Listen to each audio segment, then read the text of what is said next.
Special report anchor Bret Baier is with me here in Washington. Bret, great to be with you as we get ready for our wall-to-wall coverage of this rally and all the events to come. It's going to be amazing. I mean, this is history. Obviously, it's the culmination of this, two-year election to this point. And, we've talked about it a lot, about what a resurgence this was for Donald Trump.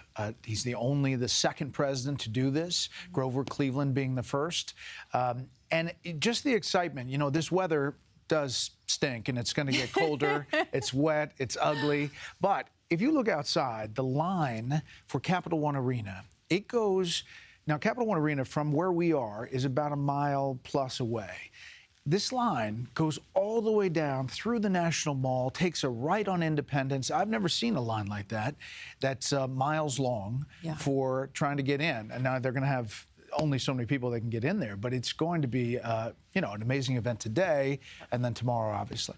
Well, some 200,000 people were expected, 220,000, I think, to come and watch this on the Mall.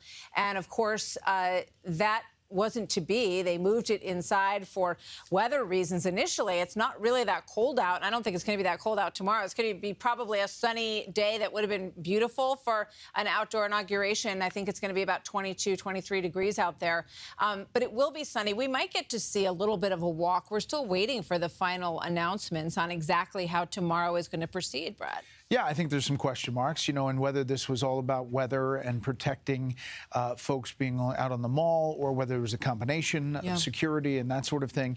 I don't know if we'll really know all of that, but I do think that when you get to the ceremony itself, being inside the rotunda, just like Ronald Reagan's second inaugural, it'll be interesting, and I think listening to that speech will be a moment that this president will be able to say what his next 4 years may look like. In a couple minutes, we're going to go to Alexis, who is in the heart of the action there. But just because, you brought up the speech, which we're still waiting to get some indications on what to expect in this speech. They're keeping it very close to the vest. I went back and watched the last one, which really was, really what I thought when I watched it again, Brett, was that President Trump's vision of what he wants to see happen in the country has really never changed throughout the course of all of these years. He wants America first. He wants to restore manufacturing, education, to be tough around the world.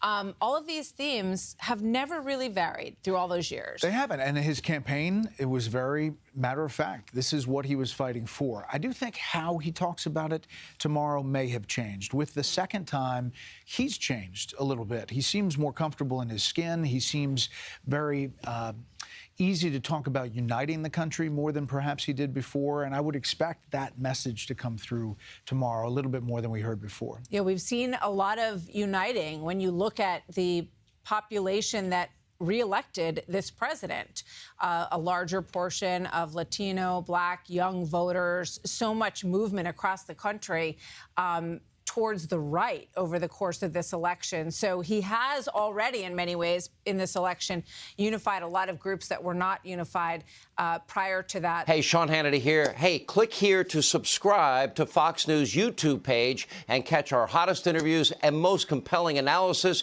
You will not get it anywhere else.